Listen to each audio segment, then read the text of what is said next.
어두컴컴한 사무실 안에서 스마트폰 화면이 밝아졌다. 마치 차가운 균열처럼 신한은행 고객님 계좌에 69,000 영원이 입금되었습니다. 심장이 쿵하고 내려앉았다. 뜨거운 기운이 온몸으로 퍼져나갔다. 반년간의 피땀, 수많은 밤을 지새우게 했던 커피와 컵라면, 그 모든 것이 마침내 이 묵직한 숫자로 응축되었다. 마치 새돈에서 나는 매혹적인 잉크 냄새가 코끝을 스치는 듯했다. 손끝이 미세하게 떨렸다. 나는 망설임 없이 박준호의 카카오톡 프로필을 눌렀다. 내가 직접 골라준 골든 리트리버를 안고 햇살처럼 환하게 웃고 있는 그의 프로필 사진이었다. 하지만 대화창이 채뜨기도 전에 화면 상단에 새로운 카톡 알림 하나가 얼음을 깨부수는 비수처럼 소리 없이 파고들었다. 발신인은 박준호였다. 돈, 어머니께 보내드렸어. 몸이 안 좋으셔서 급하게 필요하시대. 나는 그대로 굳어버렸. 뇌가 순간적으로 진공 상태가 된 것 같았다. 뒤이어 그의 말에 냉혹한 낙인을 찍듯 계좌 이체 캡처 화면 하나가 툭 튀어나왔다. 받는 분, 최순자, 금액 69,000 영원, 시간 5분 전, 5분. 내가 아직 수학의 기쁨에 흠뻑 젖어 있을 때, 이 돈의 온기조차 채 느끼지 못했을 때, 내 남편은 이미 능숙한 소매치기처럼 내 세상에서 그 돈을 깔끔하게 훔쳐 달아난 뒤였다. 내게는 단 한마디의 상의조차 없이 피가 순식간에 굳는 듯했다. 한기가 발바닥에서부터 정수리까지 치솟았다. 사무실 에어컨의 윙윙거리는 소음이 마치 수만 마리의 파리떼가 귓가에서 맴돌며 나의 어리석음을 비웃는 소리처럼 들렸다. 기쁨, 방금 전 그 초라했던 기쁨은 이제 거대한 농담이 되어버렸다. 내 뺨을 후려치는 날카로운 손찌검이 되었다. 나는 그 캡처 화면을 뚫어져라 쳐다봤다. 최순자라는 세 글자는 벌겋게 달아오른 강철침 세 개처럼 눈을 찔러왔다. 나는 답장하지 않았다. 물음표 하나라도 보내는 순간 그가 입에 달고 사는 그 뻔한 레퍼토리가 홍수처럼 밀려올 것을 알았기 때문이다. 서연아, 우리 엄마 혼자서 우리 형제 키우시느라 얼마나 고생하셨는지 알잖아. 네가 제일 착하니까 이해해 줄 거지? 그렇지? 우린 부부잖아. 내 것이 내 것이고 내 것이 내 것이지. 그렇게 칼같이 나누지 말자. 지난 3년간 귀에 못이 박이도록 들었던 말들. 매번 꿀을 바른 유리 조각을 삼키는 기분이었다. 달콤한 거짓말 아래에는 내 신뢰를 베어버린 피투성이의 현실이 있었다. 나는 심호흡을 했다. 하지만 가슴 속에는 얼음덩이가 꽉 막힌 듯 차갑고 단단했다.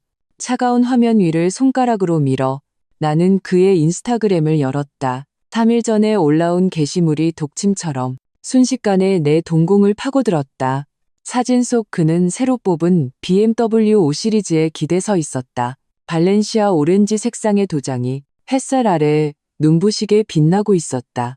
그는 내가 지난달 1,000만 원을 주고 사준 아르마니 수트를 입고 있었고 손목에는 새로 산 오메가 시계가 햇살을 받아 차가운 빛을 반사했다. 그의 미소는 내가 한 번도 본 적 없는 과시와 더위에 차 있었다.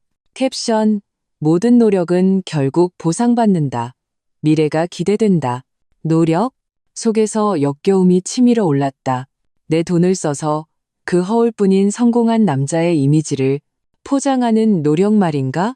우리 부모님이 내게 남겨주신 마지막 유산을 자신을 과시하는 자본으로 바꾸는 노력 말인가? 2차의 계약금 5천만 원은 내 결혼 전 예금 전부였다. 그때 그는 뭐라고 했던가? 서연아, 남자가 사회생활하다 보면 좋은 차 없으면 무시당해 담배 한 대 건네는 것도 기가 죽는다고. 다 우리 가정을 위해서야. 우리 가정을 위해서. 참으로 가소로운 말이었다. 나는 사진 아래에 달린 그의 무리들이 남긴 획일적인 찬사들을 보았다. 준호 형, 대박, 클래스 질이네요. 하우. 이 차 풀옵션이면 1억 넘지 않아요? 완전 영앤리치. 역시 멋진 남자한텐 멋진 차가 어울리죠. 인생의 승리자. 박준호는 의기양양하게 답글을 달았다. 어디? 그냥 작은 목표였을 뿐이야. 나는 너무 세게 주먹을 쥔 나머지 손가락 마디가 하얗게 질렸다. 다행이었다. 차를 살 때 마지막으로 정신을 차렸던 것이 이 차는 김서연 내 이름으로 되어 있었다. 이 결혼 생활에서 내가 유일하게 잘한 일이었다. 나는 인스타그램을 닫았다. 손가락이 화면 위로 차가운 궤적을 그리며 움직였다. SK엔카 앱을 켰다. 내 차 팔기 항목에 그 발렌시아 오렌지 색상의 BMW가 조용히 누워 있었다. 시장 평가액 900만 원. 나는 무표정하게 가격란에 500만 원이라고 입력했다. 상세 설명란에는 가장 눈에 띄는 붉은색 글씨로 몇 줄을 적었다. 차주 금매, 개인 1인 신조, 완전 무사고, 차량 상태 최상, 개인 사정으로 급전 필요, 가격 협의 가능, 오늘 안에 반드시 인수 가능하신 분만 연락 요망. 게시물 등록 완료 알림이 뜨자마자 내 휴대폰은 미친 듯이 울리기 시작했다. 윙윙거리는 진동 소리가 마치 사무실 책상 위에 커피잔을 쓰러뜨릴 것만 같았다. 중고차 딜러, 개인 구매자 등 수많은 전화가 쉴 새 없이 밀려들었다. 여보세요? 김서연 씨 되시죠? BMW 5 시리즈 보고 나는 말을 잘랐다. 차는 강남 파이낸스 센터 지하 2층 비사 구역에 있습니다. 언제든 보실 수 있어요. 정비사 데리고 오시고 돈도 준비해 오세요. 제일 빠른 분께 팝니다. 가격 조금 더 절충은 안 될까요? 안 됩니다. 단 1원도 깎을 수 없어요. 내 목소리는 쇳덩이처럼 차가웠다. 협상의 여지는 조금도 없었다.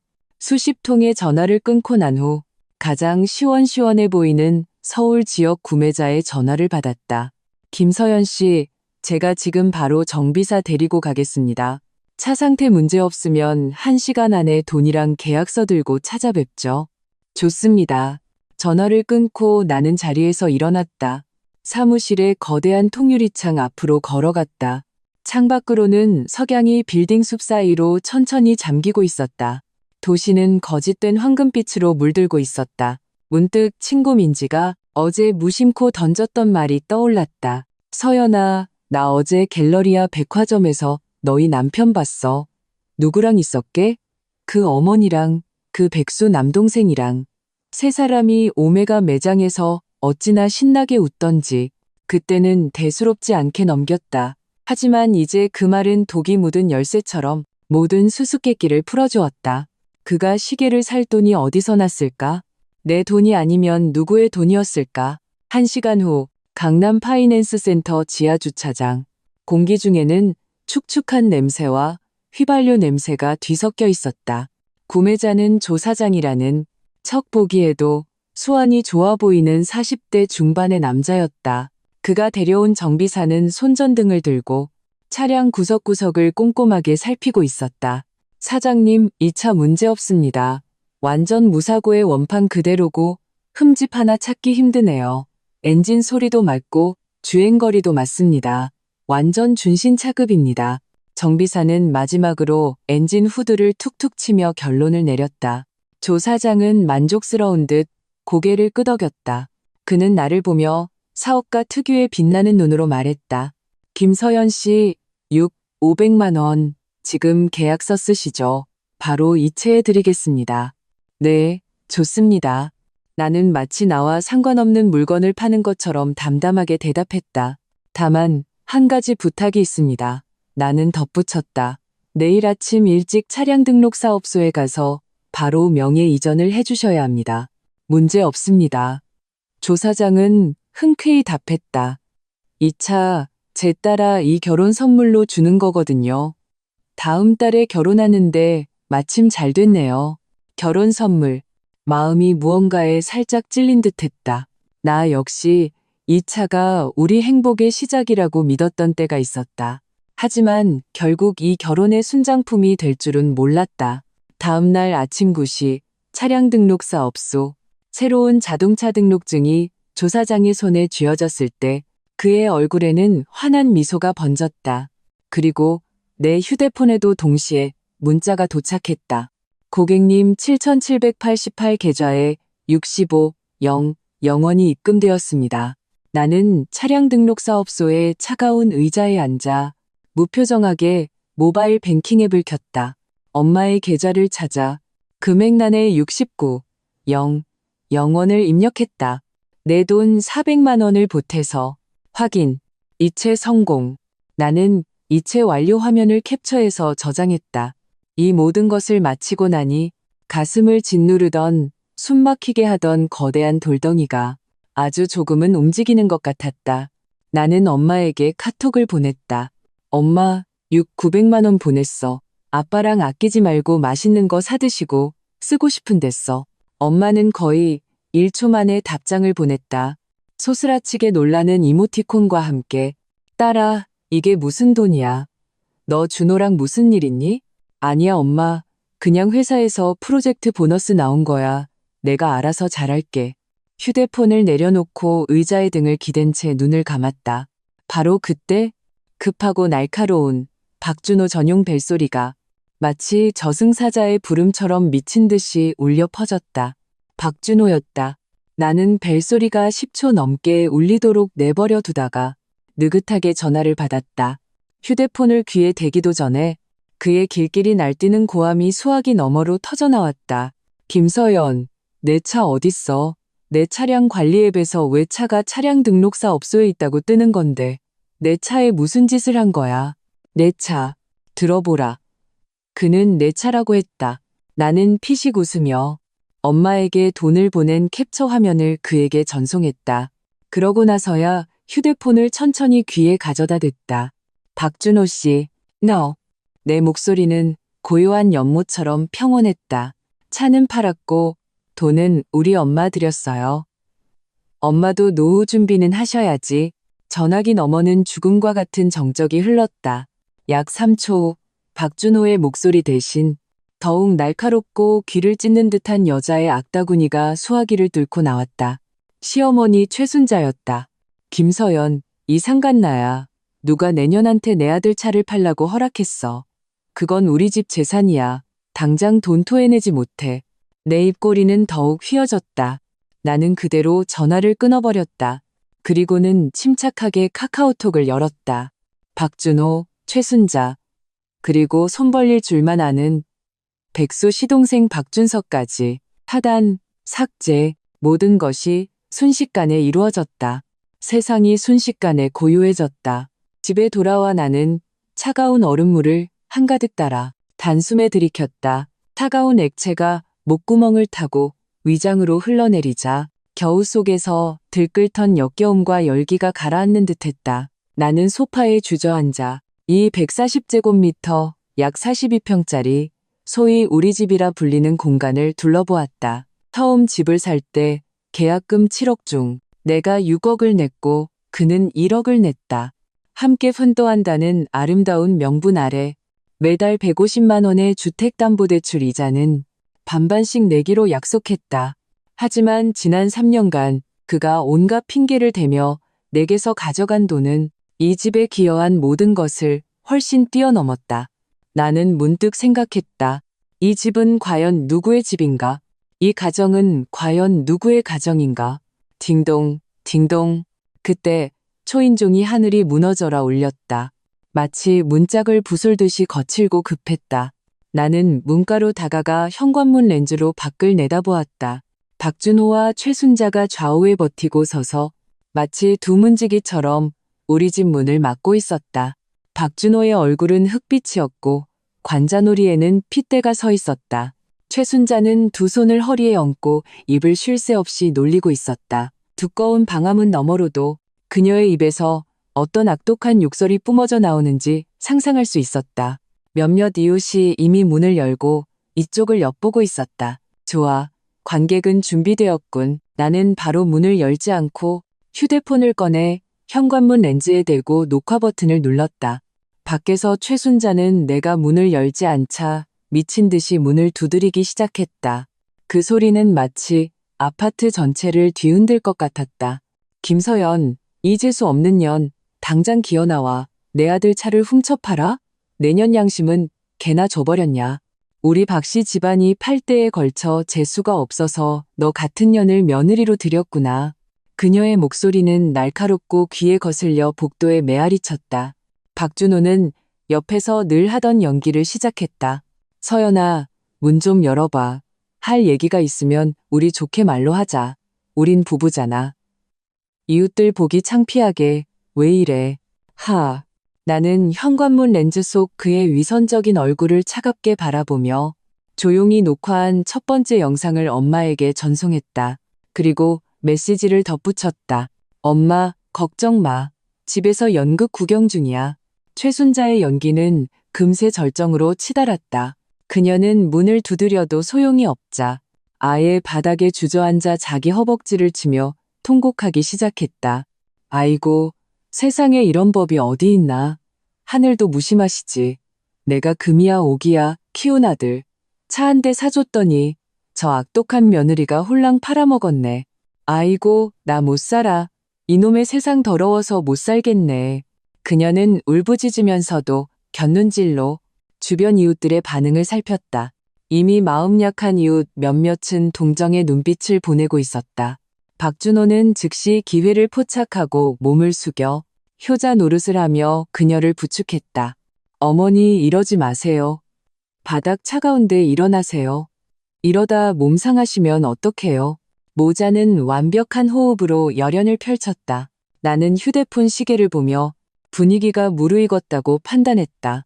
나는 심호흡을 하고 표정을 가다듬은 뒤 딸깍 소리를 내며 조용히 문을 열었다. 복도 전체가 순간적으로 조용해졌다. 모든 사람의 시선이 스포트라이트처럼 일제히 내게 쏟아졌다. 최순자의 울음소리도 마치 목이 졸린 오리처럼 뚝 그쳤다. 나는 그녀도 박준호도 쳐다보지 않았다. 내 시선은 구경하던 이웃들을 부드럽게 훑었다. 얼굴에는 심지어 미안함이 섞인 직업적인 미소까지 띄고 있었다. 꺼웨 아저씨, 아주머니, 형님, 누님들 정말 죄송합니다. 이른 아침부터 소란을 피워 쉬시는데 방해가 되었네요. 내 목소리는 크지 않았지만 그 자리에 있는 모든 사람이 또렷이 들을 수 있을 만큼 분명했다. 사실 별일은 아닙니다. 나는 잠시 말을 멈춰 모든 사람의 호기심을 최고조로 끌어올린 뒤 천천히 입을 열었다. 그저 제 남편이 어제 제 통장에 막 입금된 프로젝트 보너스 900만 원을 단 1원도 남김없이 전부 자기 어머니, 그러니까 제 시어머니께 보내드렸을 뿐이에요. 이 말이 나오자 이웃들의 표정이 다채롭게 변하기 시작했다. 나는 계속 미소를 지으며 마치 아주 평범한 집안일을 이야기하듯 말했다. 저는 그때 생각했죠. 아, 집에 정말 하늘이 무너질 만큼 큰일이 생겼구나. 그렇지 않고서야 저한테 말 한마디 할 시간도 없이 그렇게 급하게 보냈을 리가 없지 하고요. 저도 어쩔 수 없었어요. 당장 집에 쌀이 떨어지게 생겼는데 그래서 집에 있는 유일하게 값나가는 물건 제 명의로 된 그 차라도 팔아서 생활비에 보태야겠다고 생각했어요. 안 그러면 우리 식구 다 길거리에 나앉게 생겼으니까요. 말을 마치며 내 시선은 드디어 바닥에 주저앉아 있는 최순자에게로 향했다. 내 미소는 더욱 온화하고 사려 깊어졌다. 그런데 지금 보니 우리 어머님 건강은 아주 좋으시네요. 목소리가 저 같은 젊은 사람보다 더 쩌렁쩌렁하시고 그 기운으로 욕을 하시는데 1시간은 거뜬하시겠어요. 아무래도 그 900만 원 노후 자금으로는 당장 필요 없으시겠어요. 어머님 몸 상태라면 앞으로 10년, 20년은 끄떡없으시겠네요. 복도는 바늘 하나 떨어지는 소리도 들릴 만큼 고요해졌다. 이웃들이 최순자를 보는 눈빛은 동정에서 경멸과 조롱으로 바뀌어 있었다. 최순자의 얼굴은 순식간에 잿빛에서 돼지간 색으로 변했다. 입술을 파르르 떨며 한마디도 하지 못했다. 그녀의 모든 연기, 모든 통곡은 내 이 가벼운 몇 마디 말에 산산조각 나버렸다. 끝없는 창피함만이 남았을 뿐. 박준호는 그녀보다 반응이 빨랐다. 그의 얼굴은 순식간에 새하얗게 질렸다. 그는 벌떡 일어나 내 팔을 붙잡고 거의 폭력적으로 나를 집 안으로 끌고 들어갔다. 에휴. 그는 온 힘을 다해 문을 닫았다.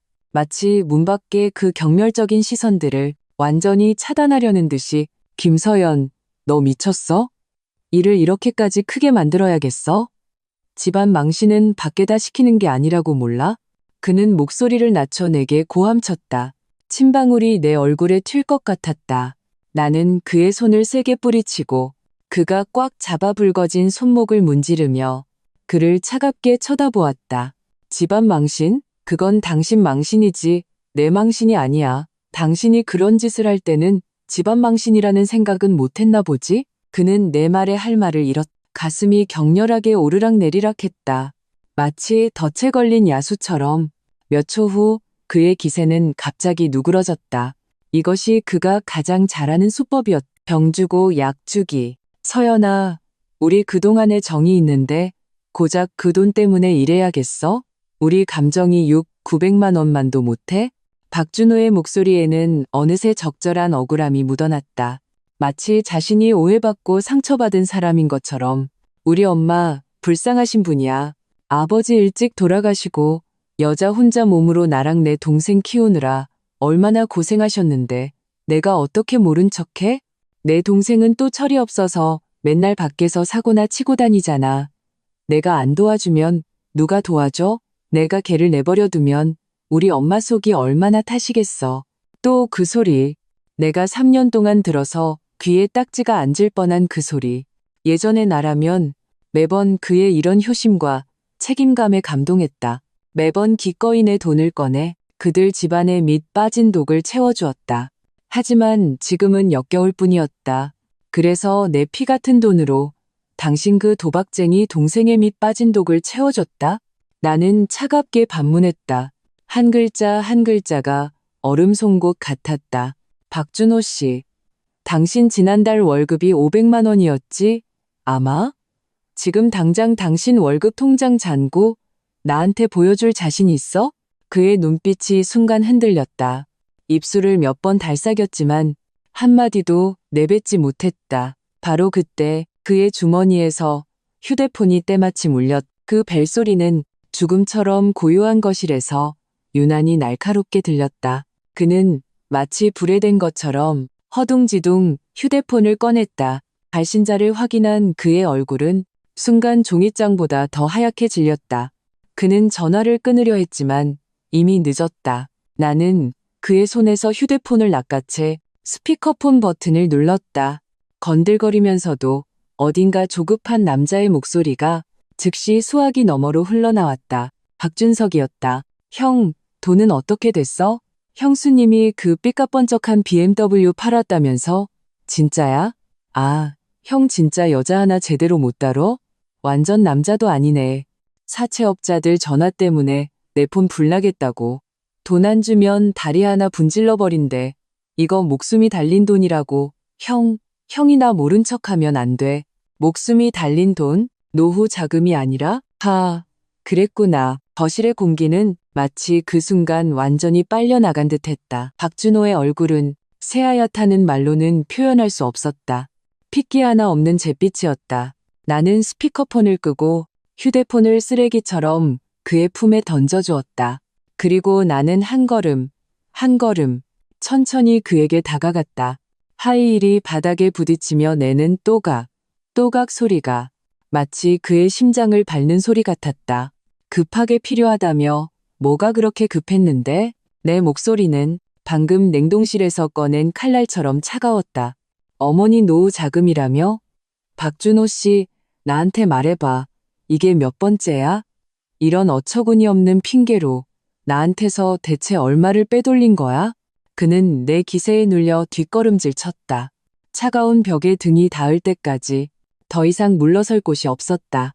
그의 몸은 가을바람에 떠는 낙엽처럼 떨렸다. 작년 10월 당신 어머니 신장결석 수술해야 한다고 500만 원이 급하다고 했지. 난 두말 않고 내 연말 보너스를 전부 인출해서 당신에게 줬어. 결과는?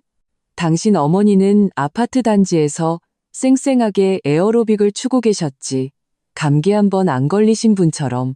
그리고 당신의 귀한 동생 박준석은 최신형 아이폰으로 바꾸고 매일 인스타그램에 자랑질을 해댔고 올해 3월 또 당신 동생이 친구랑 버블티 가게를 동업하는데 창업 자금 0만 원이 부족하다고 했지.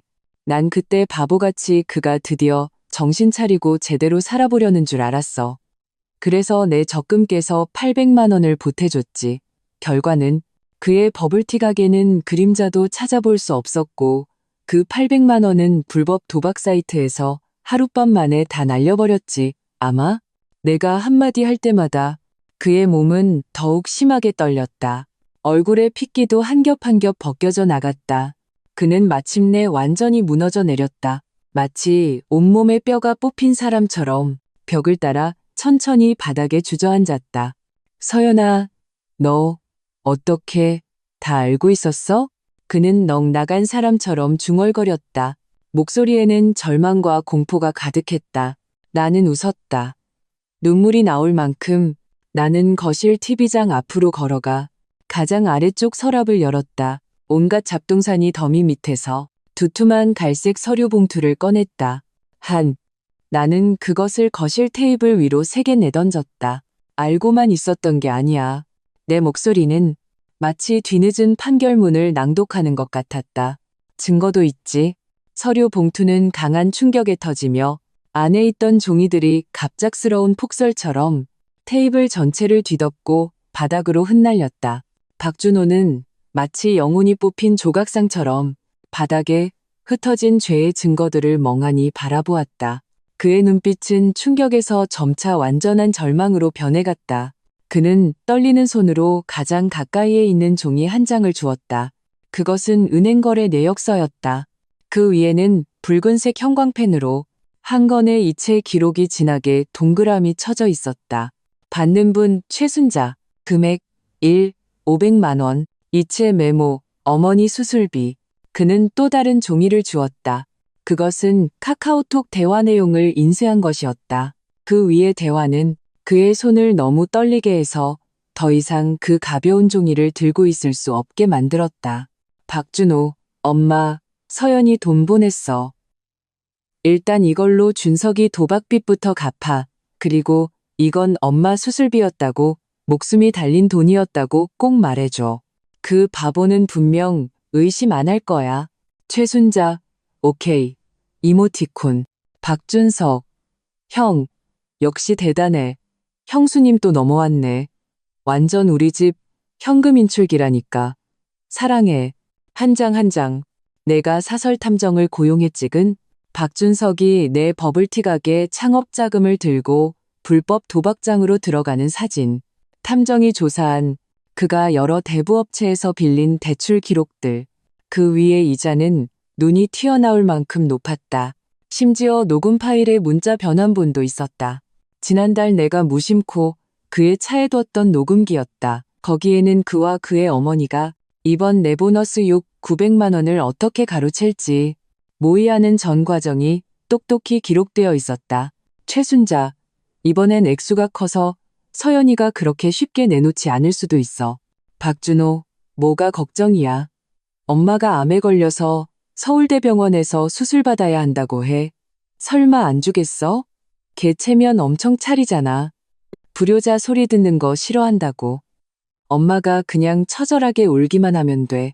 모든 증거는 벌겋게 달군 인두처럼 그의 얼굴에 낙인을 찍었. 그는 한 장 한 장 넘겨보며 잿빛이었던 얼굴이 돼지간색으로 다시 잿빛으로 변했다. 그는 마침내 고개를 들었다. 마치 낯선 사람, 아니 악마를 보는 듯한 눈빛으로 나를 뚫어져라 쳐다봤다. 너 언제부터 날 조사한 거야? 언제부터? 나는 그의 말을 나지막이 되뇌었다. 눈빛에 잠시 흐릿한 기운이 스쳤다. 마치 나를 완전히 절망하게 했던 비 내리던 그 오후로 돌아간 것 같았다. 아마 당신이 처음 나를 속였을 때부터겠지. 당신 어머니가 담석증에 걸려서 수술비 800만 원이 급하다고 했잖아. 난 그때 믿었어. 한치의 의심도 없이. 심지어 일부러 휴가까지 내고 어머니가 제일 좋아하시는 전복죽까지 끓여서 병문안을 가려고 했지. 결과는? 난 병원 앞에서 똑똑히 봤어. 당신이 그 800만 원이 든 현금 봉투를 박준석에게 건네는 걸. 그는 그 돈을 들고 길 건너편 PC방으로 달려들어갔지. 그의 얼굴에 번지던 그 흥분되고 만족스러운 미소, 난 아직도 생생하게 기억해. 그날부터 난 알았어. 당신은 효자가 아니야. 어리석은 효자, 방종을 일삼는 공범일 뿐이지. 그리고 나는 당신들 가족이 마음대로 착취하고 마음대로 요구할 수 있는 가장 큰 바보였던 거야. 내 모든 말은 못이 되어 그의 존엄성에 깊이 밝혔. 그는 털썩 소파에 완전히 주저앉았다. 마치 일으켜 세울 수 없는 진흙더미처럼 손에 들고 있던 종이들이 다시 바닥으로 흩어졌다. 바로 그때 문 밖에서 다시 최순자의 짜증 섞인 문 두드리는 소리가 들렸다. 박준호, 그년이랑 뭘 그렇게 꾸물거려. 빨리 돈이나 받아내. 네 동생 목숨이 달려있다는데. 문 밖에 그 한마디는 도화선이 되어 이미 팽팽하게 당겨져 있던 박준호의 신경을 순간적으로 폭발시켰다. 그는 벌떡 고개를 들고 온 힘을 다해 문 쪽을 향해 광기 어린 포효를 내질렀. 그만 좀 해. 꺼지라고. 문 밖은 순간 조용해졌다. 최순자는 아마 아들의 갑작스러운 분노에 놀라 쥐죽은 듯 조용해진 것 같았다. 방 안은 다시 숨막히는 정적이 흘렀다. 박준호는 충혈된 눈으로 나를 뚫어져라 쳐다보았다. 얼굴에는 우는 것보다 더 보기 흉한 표정을 지으며 새로운 그리고 마지막 연기를 시작했다. 서연아, 미안해.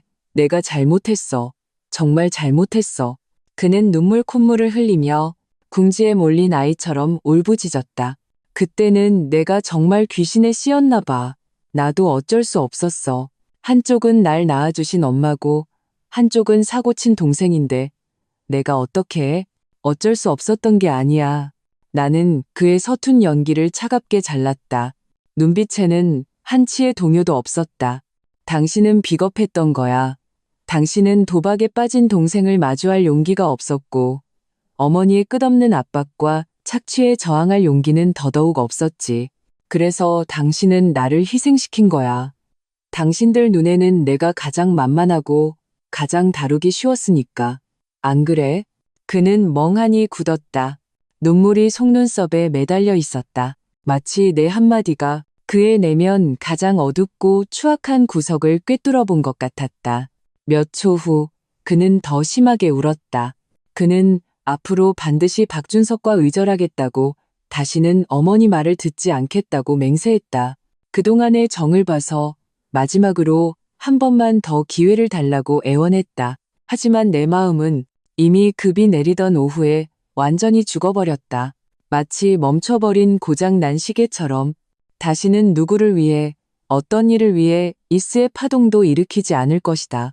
나는 내가 한때 깊이 사랑했던 이 남자를 내 앞에서 눈물을 흘리며 참회하고 용서를 구하는 그의 모습을 조용히 지켜보았다.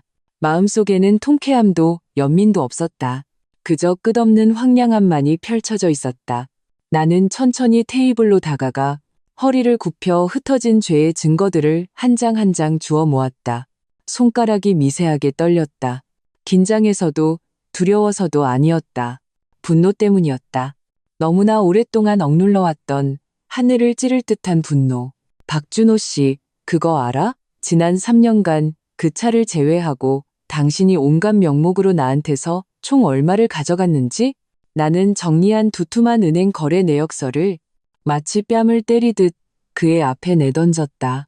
800만 원, 1, 500만 원, 1, 0만 원, 800만 원, 500만 원.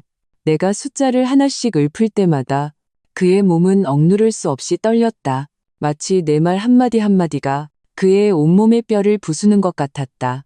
총 100만 원. 이건 당신이 평소에 이런저런 핑계로 빌려간 30만 원, 50만 원은 포함하지도 않은 금액이야. 내가 당신 어머니, 당신 동생에게 사준 옷, 신발, 휴대폰, 명품 시계도 물론 빼고. 나는 말을 멈추고 그의 눈을 뚫어져라 쳐다봤다. 박준호 씨, 내 연봉은 1억이고 당신 연봉은 6천만 원이야. 우리 결혼한 지 3년인데 내 통장 잔고는 0원이야. 그런데 당신 월급 통장에는 100만 원도 없어. 말해봐. 우리 돈은 다 어디로 간 거야? 그는 완전히 입을 다물었다. 마치 무트로 던져진 물고기처럼 헛되이 입만 뻐끔거릴 뿐 아무 소리도 내지 못했다. 이제 더 이상 당신이랑 말 섞고 싶지 않아. 나는 서류 봉투 가장 밑에서 마지막 2장의 종이를 꺼내 그의 앞에 내던졌다. 위에는 굵은 고딕체 글씨가 박혀 있었다. 하나는 이혼 합의서, 다른 하나는 재산분할 명세서였다. 집 계약금, 내가 6억 냈고 당신이 1억 냈어. 결혼 후 대출이자는 매달 150만 원. 겉으로는 반반씩 냈지만 실제로는 당신이 낸 돈의 3분의 2는 나한테서 가져간 돈이야. 그러니까 이 집에서 당신 몫은 기껏해야 2억 정도야.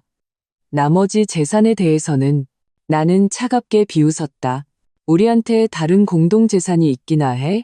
차는 내 혼전 재산으로 산 거고 이미 팔았어.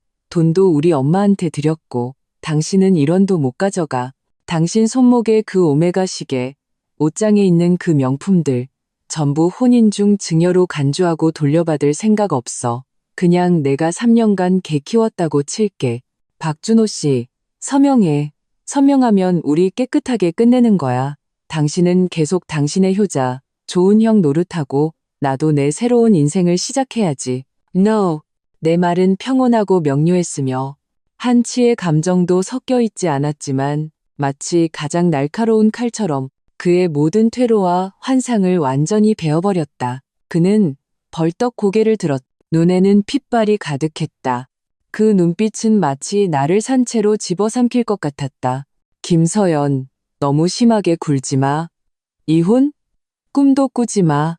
내가 말하는데 이 이혼, 난 절대 동의 못해. 그는 마치 마지막 지푸라기라도 잡은 것처럼 때를 쓰기 시작했. 내가 동의 안 하는데 네가 어떻게 이혼해? 이 집은 우리 공동 재산이야. 날 빈털터리로 내쫓겠다고? 꿈깨? 그럼 법정에서 보지, 뭐. 나는 그의 이런 반응을 예상했다는 듯 담담하게 말했다. 박준호 씨, 내가 오늘 당신에게 보여준 증거들이 전부라고 생각해? 내 말에 그의 얼굴에서 오만함이 순간 얼어붙었다.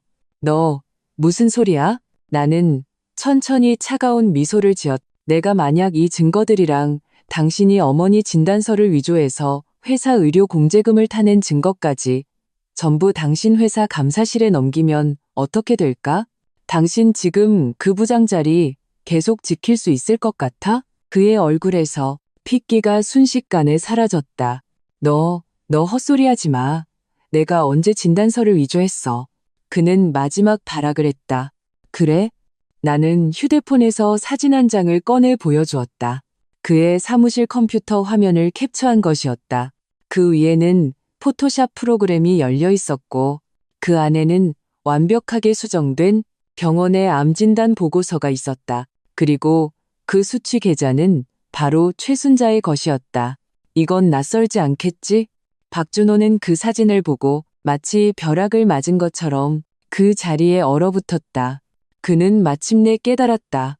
내가 그 서류 봉투를 꺼낸 순간부터 그는 이미 졌다는 것을, 완패했다는 것을. 거의 2시간 동안 이어진 대치는 결국 박준호가 떨리는 손으로 이혼 합의서에 자신의 이름을 서명하는 것으로 끝났다. 그는 서명을 마치고 마치 온몸에 힘이 빠져나간 것처럼 소파의 탄조에 멍한 눈으로 허공을 응시했다. 나는 서명이 된 합의서를 집어들고 그를 다시는 쳐다보지도 않은 채 몸을 돌려 떠났다. 잠깐만, 그가 갑자기 등 뒤에서 나를 불렀다. 목소리는 사포로 문지른 것처럼 갈라져 있었다. 나는 걸음을 멈췄지만 돌아보지는 않았다. 그 900만 원, 정말 너희 엄마 다 드린 거야? 나는 그의 목소리에 섞인 한 가닥의 미련, 마지막 자존심을 느낄 수 있었다. 나는 웃었다. 물론이지. 우리 엄마도 평생 고생하셨는데 이제라도 좀 편하게 사셔야지. 말을 마치고 나는 문을 열고 뒤도 돌아보지 않고 나갔다. 등 뒤에서 억눌린 절망의 비명이 들려왔다. 아파트 건물을 나서자 바깥은 햇살이 눈부셨다. 나는 휴대폰을 꺼내 엄마에게 전화를 걸었다. 엄마, 나 이혼했어. 전화기 저편에서 엄마는 한참 동안 침묵하다가 길게 한숨을 내쉬었다. 그래, 잘했다. 딸아, 집으로 와. 엄마가 맛있는 거 해줄게. 응. 전화를 끊고 나는 휴대폰 화면에 뜬 엄마가 보내준 은행 계좌 잔고 캡처 화면을 보았다. 숫자는 69, 0, 0원이었다. 나는 피식 웃으며 캡처 화면을 삭제했다. 그리고 다른 사람의 카카오톡 프로필을 열었다. 이 변호사님이라고 저장된 사람이었다. 나는 메시지를 보냈다. 변호사님, 합의서에 서명받았습니다. 남은 절차는 잘 부탁드립니다. 상대방은 금방 답장을 보내왔다. 걱정 마십시오, 김서연 씨. 그 사람이 한 푼도 못 가져가도록 깔끔하게 처리하겠습니다. 따가운 햇살이 뜨거운 모래처럼 얼굴 위로 쏟아져 내렸다. 나는 무의식적으로 눈을 가늘게 뜨고 손을 들어 이마를 가렸다. 등 뒤에 3년간 살았던 그 아파트는 마치 침묵하는 거대한 괴수처럼 내가 방금 겪은 모든 일을 그림자 속에 삼켜버렸다. 나는 돌아보지 않았다. 돌아보는 순간 겨우 긁어모은 이 연약한 용기가 바늘에 찔린 풍선처럼 순식간에 터져버릴 것 같았기 때문이다. 나는 주차장으로 빠르게 걸어가 차 문을 열고 운전석에 앉았다. 이 차는 5년 된 폭스바겐 골프였다. 대학 졸업 후 내가 처음으로 모은 돈으로 산 차였다.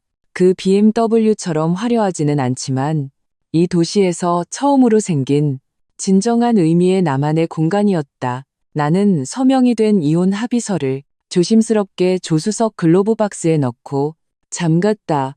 그리고 시동을 걸었다. 차 안 에어컨에서 시원한 바람이 나와 바깥의 열기를 조금 식혀주었지만 내 마음속의 불바다는 식히지 못했다.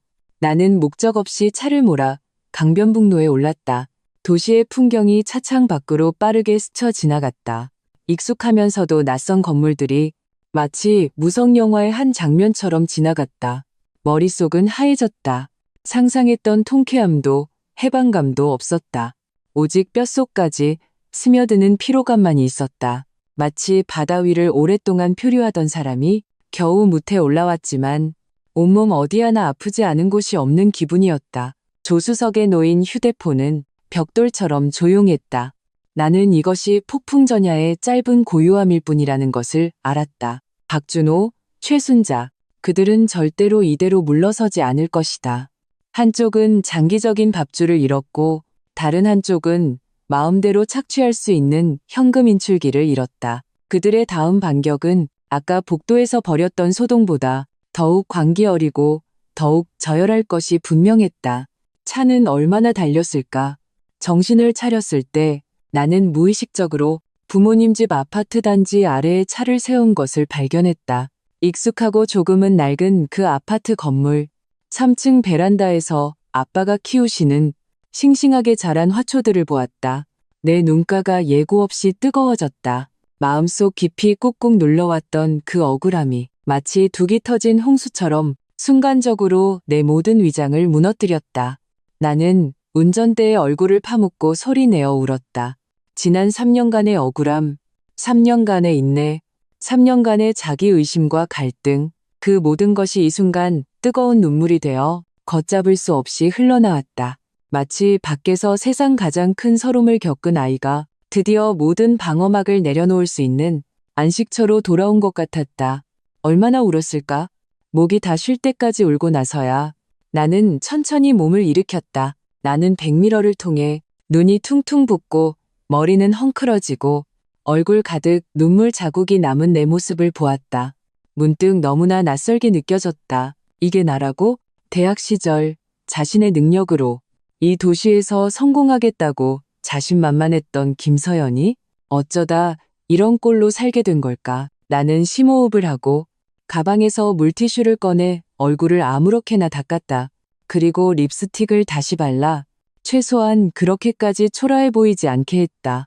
그리고 휴대폰을 들고 이 변호사에게 전화를 걸었다. 여보세요? 변호사님, 저 김서연입니다.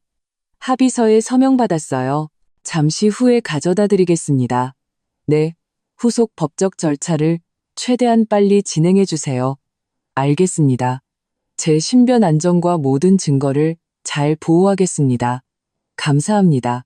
전화를 끊고 나니 마음이 조금 더 든든해졌다. 나는 혼자 싸우는 게 아니었다. 나를 지지해주는 부모님이 있고 전문적인 변호사도 있다. 이번에는 다시는 약해지지도 물러서지도 않을 것이다. 나는 가방을 들고 차에서 내려 3층 초인종을 눌렀다. 문이 금방 열렸다. 문을 연 것은 엄마였다. 엄마는 나를 보고 처음에는 놀라더니 이내 잔주름이 잡힌 눈가에 안타까움이 가득 찼다. 이 녀석 올 거면 미리 말이라도 하지. 엄마는 그렇게 말하며 내 손에서 가방을 받아들고 신발장에서 내 전용인 분홍색 토끼 슬리퍼를 꺼내주었다. 얼른 들어와. 아빠가 네가 제일 좋아하는 샤인머스켓 사오셨어. 아빠도 부엌에서 머리를 내밀었. 손에는 아직 주걱을 들고 있었다. 서연이 왔구나. 마침 잘 됐다. 아빠가 네가 제일 좋아하는 소갈비찜 해줄게. 그 두 분의 조심스러우면서도 걱정스러운 눈빛을 보니 내 마음이 마치 따뜻한 손길에 부드럽게 어루만져지는 것 같았다. 이곳이 바로 집이었다. 나의 영원한 피난처이자 안식처. 아빠, 엄마. 나는 신발을 갈아 신고 그들 앞으로 다가가 우는 것보다 더 보기 힘든 미소를 지어 보였다. 나 이혼했어요. 거실은 긴 침묵에 잠겼다. 오직 부엌에서 끓고 있는 갈비찜만이 보글보글 소리를 내고 있었다. 아빠는 앞치마를 벗고 내 맞은편 소파에 앉았다. 표정은 무거웠다.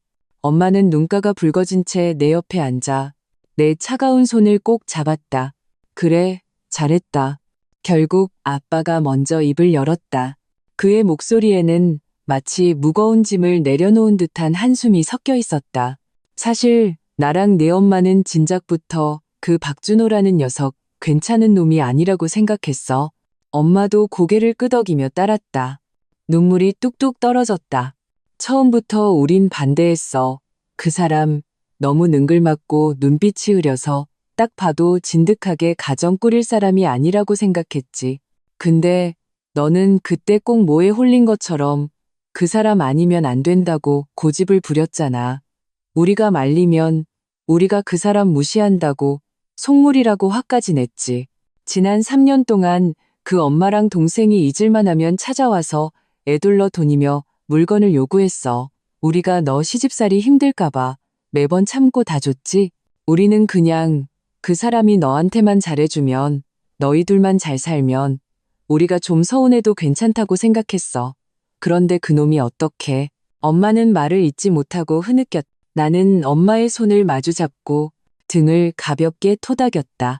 엄마, 죄송해요. 제가 잘못했어요. 제가 그때 눈이 멀어서 엄마 아빠까지 이렇게 고생하게 만들었어요. 죄송해요.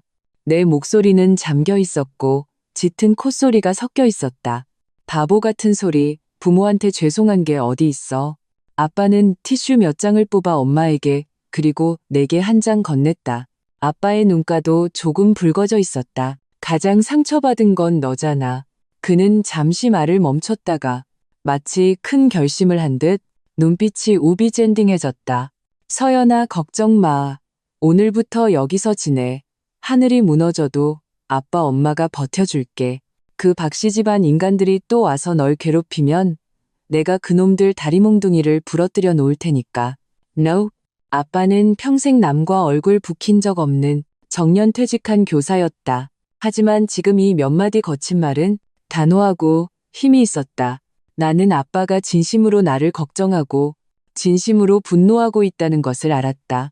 내 마음속에 그 얼음덩이가 마침내 완전히 녹아내려 따뜻한 기류가 되어 온몸으로 퍼져나갔다. 그날 점심, 엄마는 내가 좋아하는 음식으로 한 상 가득 차려주셨다. 소갈비찜, 닭강정, 탕수육, 새우버터구이. 엄마는 쉴 새 없이 내 밥그릇에 반찬을 올려주셨다. 마치 지난 3년간 내가 겪은 모든 서름을 음식으로 채워주려는 듯이 나는 익숙한 집밥 맛을 느끼며 눈물은 또다시 속절없이 밥그릇으로 뚝뚝 떨어졌다. 오후에는 정신없이 낮잠을 잤다. 아마 3년 만에 가장 편안하고 깊게 잔 잠이었을 것이다. 악몽도 다툼도 박준호의 그 우리 엄마 불쌍해라는 도덕적 압박도 없었다. 깨어났을 때는 이미 저녁이었다. 석양의 마지막 빛이 창문을 통해 들어와 방 안 모든 것을 따뜻한 주황빛으로 물들였다. 나는 휴대폰을 들어 화면을 켰다. 수십 통의 부재중 전화와 읽지 않은 카톡 메시지가 쌓여 있었다. 박준호, 최순자, 박준석에게서 온 것들이었다. 나는 보지 않아도 그들이 보낸 내용을 짐작할 수 있었다. 욕설, 협박, 그리고 위선적인 용서구걸. 나는 무표정하게 그들의 전화번호를 다시 차단 목록으로 옮겼다. 그리고 이 변호사의 카톡을 열었다. 김서연 씨, 이혼 합의서와 모든 증거 자료는 잘 받았습니다. 이미 김서연 씨를 대리하여 법원에 소송을 제기했습니다. 절차에 따라 상대방은 곧 법원의 소환장을 받게 될 겁니다. 또한 제공해주신 증거를 바탕으로 변호사 명의의 내용 증명을 작성하여 박준호 씨의 직장과 그의 어머니 최순자 씨의 주소지로 각각 발송했습니다. 귀하에 대한 어떠한 괴롭힘도 중단할 것을 경고했으며 그렇지 않을 경우 신변 보호 명령 신청을 포함한 추가적인 법적 조치를 취할 것임을 명시했습니다. 이 변호사가 보낸 메시지를 보고 내 마음속에 매달려 있던 돌덩이가 절반은 더 내려앉았다. 전문적인 일은 전문가에게 맡기면 된다. 내가 지금 해야 할 일은 힘을 비축하고 앞으로 닥칠 쉽지 않을 전쟁을 준비하는 것이었다. 역시나 평온한 날은 이틀도 채가지 않았다. 셋째 날 오전 내가 집에서 엄마를 도와 나무를 다듬고 있을 때 초인종이 갑자기 급하게 울렸다. 나와 엄마는 서로를 쳐다보았다. 서로의 눈에서 경계심을 읽을 수 있었다. 아빠가 다가가 현관문 렌즈로 밖을 내다보았다. 얼굴이 순간 굳어졌다. 최순자야. 그는 목소리를 낮춰 말했다. 엄마는 즉시 긴장했다. 무의식적으로 나를 등 뒤로 끌어당겼다. 그 늙은 여우가 여기까지 찾아왔네. 서연아, 넌 나가지 마. 엄마가 상대할게. Now. 나는 엄마를 붙잡고 고개를 저었다. 엄마, 걱정 마. 오는 손님 막을 순 없지. 무슨 수작을 부리는지 한번 보자고. 나는 문가로 다가가 심호흡을 하고 문을 열었다. 문 밖에는 역시나 최순자가 서 있었다. 그녀는 마치 신경 써서 차려입은 듯 척 보기에도 저렴해 보이는 꽃무늬 원피스를 입고 얼굴에는 두꺼운 분칠을 했다. 하지만 그럼에도 불구하고 얼굴 가득한 모진 기운과 인색함은 가릴 수 없었다. 그녀의 뒤에는 박준호도 박준석도 없었다. 혼자였다. 내가 문을 여는 것을 보고 그녀는 처음에는 놀라더니 이내 그 삼각형 눈에서 악독한 빛을 뿜어냈다. 김서연, 이 작은 년아. 네가 아직도 친정에 숨어있을 낯짝이 있냐. 그녀의 목소리는 여전히 날카롭고 귀에 거슬렸다. 내가 말하는데 우리 박씨 집안 문턱은 내가 들어오고 싶다고 들어오고 나가고 싶다고 나갈 수 있는 곳이 아니야. 이 늙은이가 하루라도 살아있는 한 넌 내 아들이랑 이혼할 생각 꿈도 꾸지 마. 내가 입을 열기도 전에 아빠가 이미 듣고 참을 수 없었다. 그는 내 앞에 나서서 최순자의 코를 가리키며 엄하게 꾸짖었다. 최순자 씨, 여긴 우리 집입니다. 당신이 와서 행패 부릴 곳이 아니라고요. 내 딸은 이미 당신 그 귀한 아들이랑 이혼하기로 결정했습니다. 눈치가 있으면 당장 돌아가시오. 최순자는 평소 온화하던 아빠가 이렇게 강경하게 나올 줄은 몰랐던 것 같다. 그녀는 몇 초간 멍하니 있다가 이내 자신의 전매 특허를 사용했다. 엉덩방아를 찌으며 우리 집 현관 매트 위에 주저앉았다. 아이고, 세상에. 시댁 식구가 사람을 치네. 내가 좋게 며느리 데리러 왔더니 온 가족이 합심해서 나 늙은이 하나를 괴롭히네. 아이고, 나 못 살아. 오늘 내가 당신들 집 앞에서 죽고 말 테다. 그녀는 통곡하면서도 곁눈질로 그녀의 울음소리에 이끌려 나온 이웃들을 살폈다. 그 수법 며칠 전 우리 집 앞에서와 똑같았다. 아쉽게도 이번에는 내가 그녀에게 연기할 기회를 주지 않을 것이다. 나는 휴대폰을 꺼내 바로 112에 신고했다. 여보세요? 경찰서죠? 여기 행복아파트 3동 201호인데요. 할머니 한 분이 저희 집 앞에서 행패를 부리고 계세요. 저희 정상적인 생활과 공공질서에 심각한 피해를 주고 있습니다. 네, 최대한 빨리 와서 처리해 주세요. 내 목소리는 크지 않았지만 그 자리에 있던 모든 사람이 또렷이 들을 수 있었다. 최순자의 울음소리가 순간 목에 걸렸다. 그녀는 믿을 수 없다는 듯 나를 쳐다봤다. 그 눈빛은 마치 네가 감히 경찰에 신고를 해 라고 말하는 것 같았다. 주변 이웃들도 수군거리기 시작했다. 저 할머니 누구야? 완전 망나니 같네. 듣자 하니 301호 따님 시어머니라는데 이혼 문제로 싸우러 왔나 봐. 이혼 싸움을 친정까지 와서 해. 정말 상식 바뀌네. And 여론은 이미 완전히 우리 쪽으로 기울었다. 최순자의 얼굴이 붉어졌다, 하얘졌다 했다. 아마 평생 이렇게 창피했던 적은 없었을 것이다. 그녀는 벌떡 일어나 내 코를 가리키며 다시 욕을 하려 했지만 바로 그때 아파트 아래에서 선명한 경찰차 사이렌 소리가 점점 가까워졌다. 최순자의 얼굴색이 완전히 변했다. 그녀가 아무리 막무가내여도 뼛속까지는 경찰을 두려워했다. 너희들 두고 봐. 그녀는 허세를 부리며 한마디를 내뱉고는 잿빛이 되어 마치 상갓집 개처럼 도망쳤다. 경찰이 올라왔을 때는 그녀는 이미 흔적도 없이 사라진 뒤였다. 나와 부모님은 함께 파출소에 가서 조서를 작성했다. 나는 이전에 우리 집 앞에서 녹화했던 최순자의 행패 영상을 오늘의 일과 함께 증거로 제출했다. 경찰관은 최순자가 다시 유사한 괴롭힘을 할 경우 법에 따라 구류에 처할 수 있다고 분명히 밝혔다. 파출소에서 나오자 부모님의 얼굴은 여전히 좋지 않았다. 그 늙은 마녀, 정말 사람을 너무 얕봐. 엄마는 분을 사귀지 못해 몸을 떨었다. 나는 엄마의 팔을 부축하며 위로했다. 엄마, 화내지 마세요. 그런 사람 때문에 화내는 거 손해예요. 이제 다시는 쉽게 찾아오지 못할 거예요. 나는 이것이 1라운드에 불과하다는 것을 알았다. 최순자가 당했으니 이제 박준호가 나설 차례였다. 아니나 다를까. 다음 날 나는 모르는 번호로 걸려온 전화를 받았다. 잠시 망설이다가 받았다. 전화기 저편에서 박준호의 익숙하면서도 역겨운 목소리가 들려왔다. 그의 목소리는 유난히 초췌하고 지쳐 있었다. 서연아, 우리 한번 만날 수 있을까? 전화로 말하고 싶지 않아서 우리 예전에 자주 가던 그 카페에서. 제발 마지막으로 한 번만. 그의 목소리에는 애원이 섞여 있었다. 나는 잠시 침묵했다. 결국 승낙했다. 마음이 약해져서가 아니었다. 어떤 말은 반드시 얼굴을 보고 해야 하고 어떤 계산은 반드시 얼굴을 보고 해야 한다는 것을 알았기 때문이다. 나와 박준호는 도심의 한 카페에서 만나기로 했다. 그가 예전에 내게 청혼했던 바로 그곳이었다. 내가 도착했을 때 그는 이미 와 있었다. 창가, 우리가 예전에 가장 좋아했던 그 자리에 앉아 있었다. 불과 며칠 못 본 사이에 그는 마치 전기가 다 빨려 나간 사람처럼 홀쭉해져 있었다. 눈가는 퀭했고 턱에는 푸르스름한 수염 자국이 가득했다. 한때 빳빳했던 셔츠도 구깃구깃해져 있었다. 나를 보자 그는 벌떡 일어났다. 눈빛에는 복잡한 감정이 뒤섞여 있었다.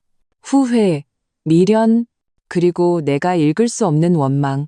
나는 그의 맞은편에 앉았다. 아무것도 주문하지 않았다. 할 말해요. 무슨 일이죠? 내 목소리는 얼음장 같았다. 그는 입을 열었지만 하고 싶은 말이 많은 듯했으나 결국 가방에서 서류 한 뭉치를 꺼내 내 앞으로 밀었다. 법원의 소환장과 내 소장 부본이었다. 서연아, 너 정말 이렇게까지 해야겠어? 그의 목소리가 조금 떨렸다. 나랑 이혼하는 것도 모자라서 날 빈털터리로 내쫓겠다고? 우리 부부 3년의 정은 어디다 버린 거야? 또 시작이다. 또 그 도덕적 압박. 나는 그를 보며 문득 웃음이 나왔다. 박준호 씨, 이 마당에 아직도 정을 얘기해? 당신이 나를 몇 번이고 바보 취급하면서 내가 힘들게 번 돈으로 당신 그 도박쟁이 동생 빚 갚아줄 때 그때는 우리 정 생각 안 했어? 당신이 당신 어머니랑 합심해서 나를 계산하고 나를 당신들 집 현금 인출기로 취급할 때 그때는 우리 정 생각 안 했냐고. 당신이 내 돈으로 고급차 사고 명품 시계 사서 밖에서 부자인 척하면서 다른 사람들 부러움받으며 즐길 때 그때는 또 우리 정생각 안 했어?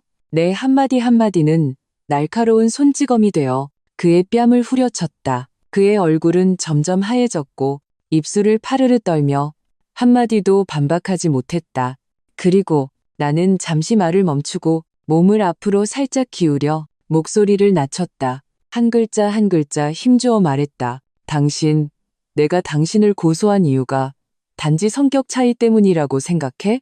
내 말에 그의 동공이 급격히 수축했다. 무슨 소리야? 나는 대답하지 않고 가방에서 다른 서류 한 뭉치를 꺼내 테이블 위에 가볍게 올려놓았다. 그것은 내가 이 변호사에게 부탁해 새로 작성한 추가 소장이었다. 그 위에는 그가 혼인기간 동안 내게 행한 경제적 사기와 재산 은닉뿐만 아니라 더 중요한 그를 사회적으로 매장시킬 수 있는 두 가지 죄명이 나열되어 있었다. 첫째, 그가 진단서를 위조하여 회사 의료공제금을 편취한 사기 행위. 둘째, 내가 사설 탐정을 통해 알아낸 그가 직위를 이용하여 협력업체로부터 리베이트를 수수한 업무상 횡령 행위. 이 두 가지 중 어느 하나라도 그가 지금의 직장을 잃고 심지어 징역형에 처해질 수 있는 중범죄였다. 박준호는 그 추가 소장을 보고 마치 가장 끔찍한 것을 본 것처럼 손을 채처럼 떨었다. 그 얇은 종이 몇 장조차 제대로 들지 못했다. 아니야. 이건 사실이 아니야. 김서연, 너, 이건 무고야. 명예훼손이라고. 그는 미친 사람처럼 낮게 포효했다. 무고? 나는 차갑게 비웃었다. 박준호 씨, 당신 마음속으로는 누구보다 잘 알 텐데 여기에 적힌 게 사실인지 거짓인지 당신이 한 짓들이 다 완벽하다고 생각했어? 리베이트 받은 그 차명 계좌 당신 먼 친척 이름으로 만들었다고 내가 못 찾아낼 줄 알았어? 당신이 그 협력업체 대표랑 룸살롱에서 여자 끼고 술 마시면서 돈 나누는 동영상 내가 못 구할 줄 알았냐고. 내가 한마디 할 때마다 그의 얼굴은 더욱 하얘졌다. 마지막에는 마치 피가 다 빠져나간 사람처럼 의자에 힘없이 주저앉았다. 눈빛에는 끝없는 공포와 절망만이 남아있었다. 너, 뭘 원해? 그는 마침내 저항을 포기하고 쉰 목소리로 물었다. 간단해. 나는 그 추가 소장을 다시 가방에 넣었다. 선택지를 두 개 줄게. 첫째, 우리 협의 이혼해. 집은 내 거고 당신은 빈손으로 나가. 앞으로 우리 서로 모르는 사람처럼 살아. 당신이랑 당신 그 가족들 다시는 내 세상에 나타나지 마. 그러면 이 서류 내가 장담하는데 다른 사람은 절대 못 볼 거야. 둘째, 우리 법정에서 봐. 그때 무슨 일이 일어날지는 내가 굳이 말 안 해도 알겠지? 카페 안은 배경음악으로 흐르는 제목 모를 슬픈 피아노 곡소리만 남았다. 박준호는 나를 뚫어져라 쳐다봤다. 그 눈빛은 마치 내 몸에 구멍을 낼 것 같았다. 나는 그의 눈에서 갈등, 미련, 그리고 하늘을 찌를 듯한 증오를 볼 수 있었다. 하지만 결국 그 모든 감정은 완전한 무력한 굴복으로 변했다. 한참 후 그는 마치 온 힘을 다해 이 사이로 세 글자를 쥐어짰다. 첫 번째로 할게. 나는 그의 선택을 예상했다. 그처럼 이기적이고 자신의 체면을 극도로 아끼는 사람은 절대 자신의 미래와 자유를 걸고 그깟 자존심 싸움을 할 리가 없었다. 좋아. 나는 일어서서 그를 내려다보았다. 내일 아침 9시 구청 앞에서 봐. 명심해. 잔머리 굴릴 생각 마. 그 대가는 당신이 감당 못할 테니까. 말을 마치고 나는 몸을 돌려 떠났다. 한치의 미련도 없이 등 뒤에서 컵이 깨지는 날카로운 소리와 함께 박준호의 억눌린 짐승 같은 울부짖음이 들려왔다. 나는 돌아보지 않았다. 나는 이 전쟁에서 이겼다는 것을 알았다. 깔끔하게. 다음 날 구청. 박준호는 제 시간에 도착했다. 그는 어제보다 더욱 초췌해 보였고 눈에는 핏발이 가득했다. 마치 밤을 꼬박 새운 사람 같았다. 우리 두 사람은 과정 내내 한마디도 나누지 않았다. 마치 가장 잘 아는 낯선 사람처럼 이혼 신고 과정은 내 예상보다 훨씬 빨리 끝났다. 직원이 그 붉은색 이혼 증명서를 내 손에 쥐어주었을 때 나는 그 작은 책자가 천근만근처럼 무겁게 느껴졌다. 그것은 나의 과거를 끝내고 나의 미래를 여는 것이었다. 구청 문을 나서자 밖은 햇살이 찬란했. 박준호가 갑자기 나를 불렀. 김서연. 나는 걸음을 멈추고 그를 돌아보았다. 집은 너한테 줄 수 있어. 하지만 우리 엄마랑 동생이 아직 거기 살고 있어. 며칠만 시간을 좀 줄 수 없을까? 집 구할 시간이라도. 그의 목소리에는 거의 비굴에 가까운 애원이 섞여 있었다. 나는 그를 보며 문득 이 남자가 참으로 가련하고 우습다고 생각했다. 이 지경에 이르러서도 그의 마음속에는 자신의 잘못이 아니라 어떻게 하면 그 두 흡혈귀 같은 가족의 이익을 챙겨줄까 하는 생각뿐이었다. 3일. 나는 차갑게 두 글자를 내뱉었다. 3일 안에 그 사람들 물건 전부 챙겨서 내 집에서 당장 나가라고 해. 3일 후에도 그들이 거기 있으면 난 바로 변호사 통해서 법원에 강제 집행 신청할 거야.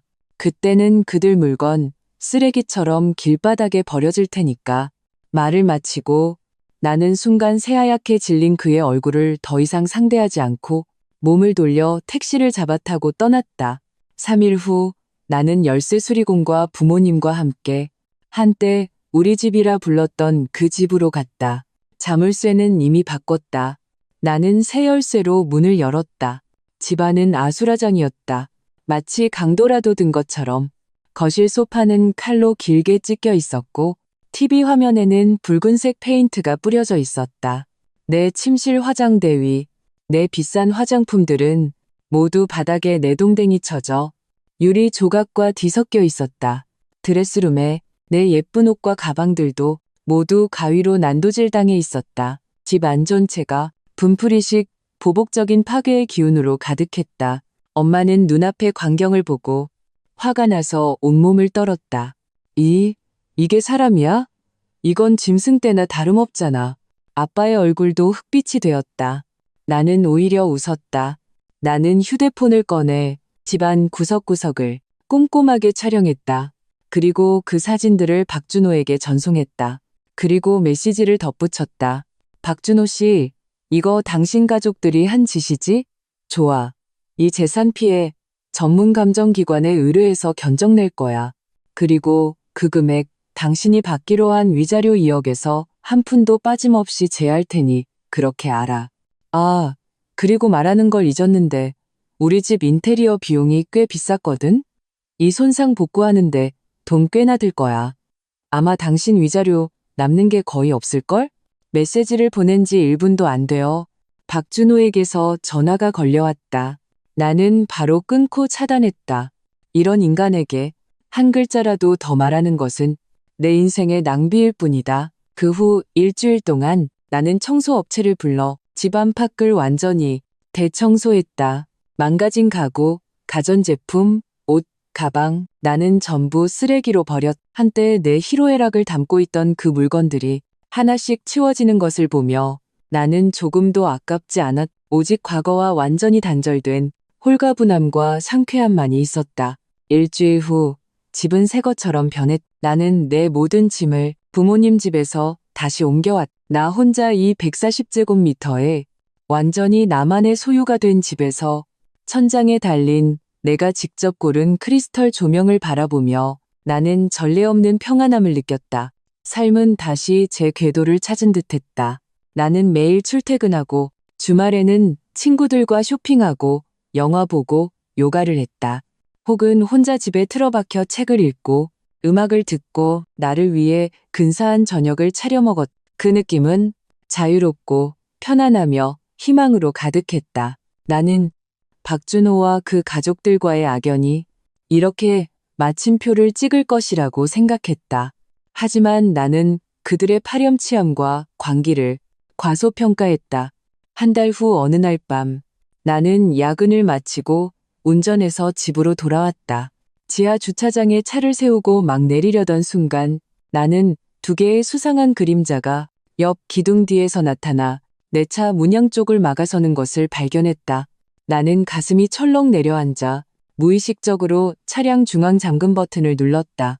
지하 주차장의 어두운 조명 아래 나는 그 두 사람의 얼굴을 확인했다. 한 명은 박준석이었고 다른 한 명은 우락부락한 얼굴에 목에 굵은 금목걸이를 건 민머리 장정이었다. 그들이 뭘 하려는 걸까? 박준석이 내 운전석 창문으로 다가와 유리를 세게 두드렸다. 김서연, 너 내려. 그의 얼굴에는 궁지에 몰린 광기가 서려 있었다.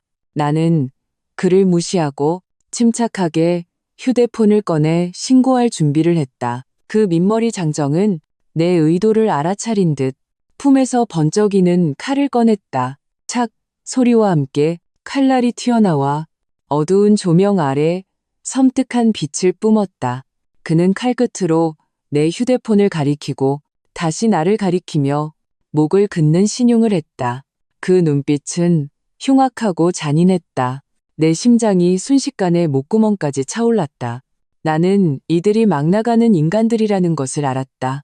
만약 내가 정말로 신고하면 그들은 이판사판으로 덤벼들 가능성이 높았다. 형수님, 아니지. 전 형수님. 박준석은 내가 겁먹은 것을 보고 얼굴에 더이한 미소를 지었다. 지금 돈 많은 거 알아요? 우리 형이 그러던데 그 BMW 89 형한테서 돈도 엄청 뜯어냈다면서요? 저 많이 안 바랄게요. 5억만 줘요. 5억만 주면 다시는 형수님 앞에 안 나타날게요. 안 그러면 그는 곁에 있는 민머리 장정을 쳐다보며 음흉하게 웃었다. 우리 형님 손에 자비가 없으시거든요. No. 돈을 뜯으러 온 것이었군. 나는 도박과 방탕으로 부어오르고 창백해진 박준석의 얼굴을 보며 마음속에는 끝없는 혐오감만이 남았다. 이것이 박준호와 최순자가 모든 것을 버려가며 보호하려 했던 그들의 보물 같은 아들, 보물 같은 동생이었다. 완전히 구제불능인 인간 쓰레기. 나는 심호흡을 하고 억지로 자신을 진정시켰다. 나는 지금 정면으로 부딪히는 것은 안 된다는 것을 알았다. 스스로를 구해야 했다. 내 시선은 재빨리 차 안을 훑었다. 그리고 나는 조수석에 놓인 내 핸드백을 보았다. 가방 안에는 내가 오늘 막 찾아온 내일 관리비를 내려고 준비한 현금 100만 원이 있었다. 그리고 호신용으로 특별히 구매한 강력한 호신용 스프레이도 있었다. 됐다. 나는 차창 밖의 그 탐욕스럽고 추악한 얼굴을 보며 천천히 미소를 지었다. 5억은 너무 많아요. 지금 그렇게 현금이 없는데. 내 목소리는 마치 두려움 때문에 미세하게 떨리는 것처럼 들렸다. 박준석은 내 반응에 매우 만족한 듯 했다. 현금 없으면 계좌 이체하면 되잖아요. 잔머리 굴릴 생각 마요. 안 그러면 험한 꼴 볼 테니까. 네, 이체할게요. 나는 고개를 끄덕이며 어쩔 수 없이 굴복하는 척했다. 그런데 차에서 내려야 해요. 회사 OTP가 핸드백 안에 있거든요. 큰 금액 이체하려면 그게 필요해서. 나는 그렇게 말하며 조수석의 가방을 가리켰다. 박준석과 그 민머리 장정은 서로를 쳐다보았다. 마치 내 말이 사실인지 아닌지 판단하는 것 같았다. 잔머리 굴릴 생각 마라. 민머리 장정이 험악하게 말했지만 그래도 뒤로 한 걸음 물러서서 내가 문을 열 공간을 만들어 주었다. 나는 천천히 안전벨트를 풀고 중앙 잠금을 해제했다.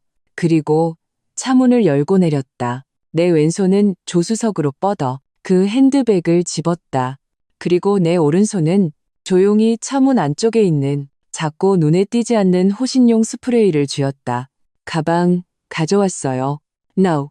나는 몸을 돌려 그들을 향해 손에 든 가방을 흔들었다. 박준석과 민머리 장정의 주의가 그 가방에 쏠린 바로 그 순간 나는 움직였다.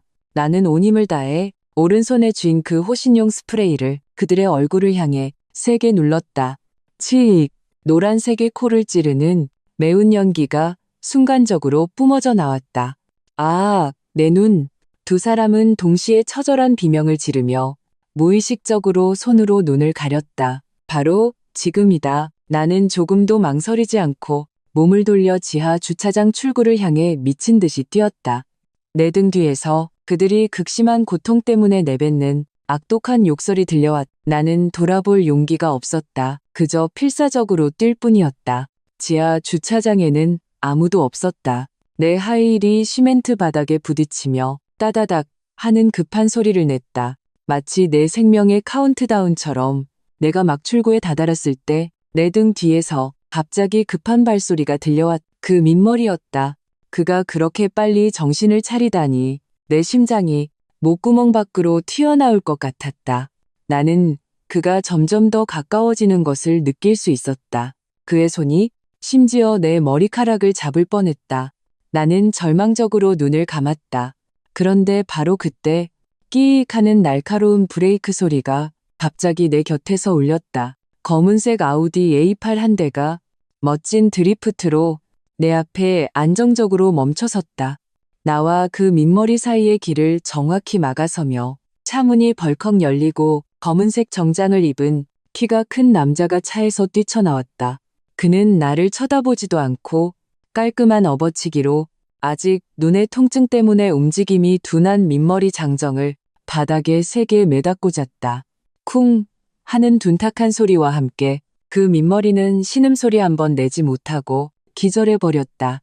뒤이어 남자는 몸을 돌려 날렵한 옆차기로 막 따라잡은 박준석의 배를 그대로 걷어찼다. 박준석은 마치 줄이 끊어진 연처럼 뒤로 날아가 뒤쪽 벽에 세게 부딪혔다. 그리고는 진흙더미처럼 바닥으로 미끄러져 내려가 고통스럽게 몸을 웅크렸다. 모든 과정은 물 흐르듯 번개처럼 빨랐다. 전후 10초도 채 걸리지 않았다. 나는 눈앞에 펼쳐진 마치 영화에서나 나올 법한 장면에 넋을 잃고 머릿속이 하얘졌다. 그 남자가 몸을 돌려 내 앞으로 걸어올 때까지 김서연 씨, 괜찮으십니까? 그의 목소리는 낮고 자신감 있으며 사람을 안심시키는 안정감이 있었다. 나는 그제야 그의 얼굴을 제대로 보았다. 이목구비가 뚜렷하고 눈매는 깊었으며 콧날은 오똑했다. 매우 잘생긴 남자였다. 그리고 어딘가 낯이 익었다. 당신은? 나는 멍하니 물었다. 남자는 나를 향해 살짝 미소 지었다. 이 변호사입니다. 김서연 씨의 대리인이죠. No. 이 변호사. 카톡으로 모든 법적 문제를 해결해주던 그 이 변호사? 나는 그가 이렇게 젊고 이렇게 싸움을 잘하는 남자일 줄은 꿈에도 몰랐다. 저, 괜찮아요. 나는 정신을 차리고서야 겨우 목소리를 낼 수 있었다. 감사합니다, 변호사님. 어떻게 여기에? 제가 사는 아파트가 이 근처입니다. 이 변호사는 담담하게 설명했다. 방금 차로 지나가다가 도움을 요청하시는 걸 봤습니다. 그랬구나. 이런 우연이? 바로 그때 지하 주차장 입구에서 경찰차 사이렌 소리가 들려왔다. 내가 지하 주차장에서 뛰쳐나올 때 아파트 경비원이 이상을 감지하고 이미 신고했던 것이다. 경찰은 금방 현장을 통제했다. 박준석과 기절했다 깨어난 민머리 장정은 모두 수갑이 채워졌다. 경찰차에 태워질 때 박준석은 여전히 원망스러운 눈빛으로 나를 뚫어져라 쳐다봤다. 김서연, 너 두고 봐. 내가 가만 안 둘 거야. No. 나는 불만과 분노로 일그러진 그의 얼굴을 보며 마음속에는 조금의 두려움도 없었다. 오직 끝없는 슬픔만이 있었다. 박준호를 위해, 그리고 최순자를 위해 그들이 평생을 바쳐 애지중지하고 방임했던 것이 바로 이런 구제불능의 쓰레기, 인간 말종이었다. 그리고 그들 자신도 결국 이미 빠진 독에 완전히 삼켜지게 될 것이다. 이번 사건은 심지 이 악질적인 흉기강도 미수 사건이었기 때문에 박준석과 그 민머리는 모두 형사 구속되었다. 게다가 둘 다 전과가 있어서 그들을 기다리는 것은 긴 징역살이일 것이다. 나는 박씨 집안과의 이 소동이 이렇게 격렬하고 철저한 방식으로 마침표를 찍을 줄은 몰랐다. 파출소에서 조서를 다 쓰고 나오니 이미 깊은 밤이었다. 이 변호사는 계속 내 곁에 있어 주었다. 집까지 모셔다 드리겠습니다. 그는 나를 보며 나지막이 말했다. 네. 나는 거절하지 않았다. 이 변호사의 넓고 편안한 아우디에 앉아 나는 밤새 긴장했던 신경이 드디어 천천히 이완되는 것을 느꼈다. 오늘 정말 감사했습니다. 나는 진심으로 그에게 말했다. 변호사님이 아니었다면 정말 어떻게 됐을지 모르겠어요. 천만에요. 그는 한편으로는 운전에 집중하면서 다른 한편으로는 담담하게 말했다. 의뢰인의 안전을 보호하는 것도 제 직무 중 하나입니다. 나는 그의 선명한 옆모습을 보며 문득 그에 대한 호기심이 생겼다. 변호사님, 저는 변호사들은 다들 점잖고 말로 먹고 사는 직업인 줄 알았어요. 이렇게 싸움을 잘하실 줄은 몰랐네요. 그는 웃는 듯 입꼬리가 살짝 올라갔다. 대학 시절의 교내 격투기 동아리 에이스였습니다. 나중에는 직업 선수보다 변호사가 더 전망이 좋다고 생각했죠. 그랬구나. 차는 금방 우리 아파트 단지 아래에 도착했다. 나는 안전벨트를 풀고 내릴 준비를 했다. 김서연 씨, 그가 갑자기 나를 불렀다. 나는 그를 돌아보았다. 차 안은 빛이 어두워 그의 얼굴 표정을 제대로 볼 수 없었다. 오직 그의 깊은 눈동자만이 어둠 속에서 놀라울 정도로 빛나는 것을 볼 수 있었다. 앞으로 또 무슨 문제가 생기면 언제든지 제게 전화하세요. 제 휴대폰은 27시간 열려 있습니다. 내 심장이 예고 없이 한 박자 건너뛰었다. 24시간, 아니고요. 나는 무의식적으로 정정했다. 그는 고개를 저으며 진지하게 나를 바라보았다. 아닙니다. 27시간입니다. 남는 3시간은 제 개인 시간인데 서연 씨를 위해서는 그 시간도 열어두죠.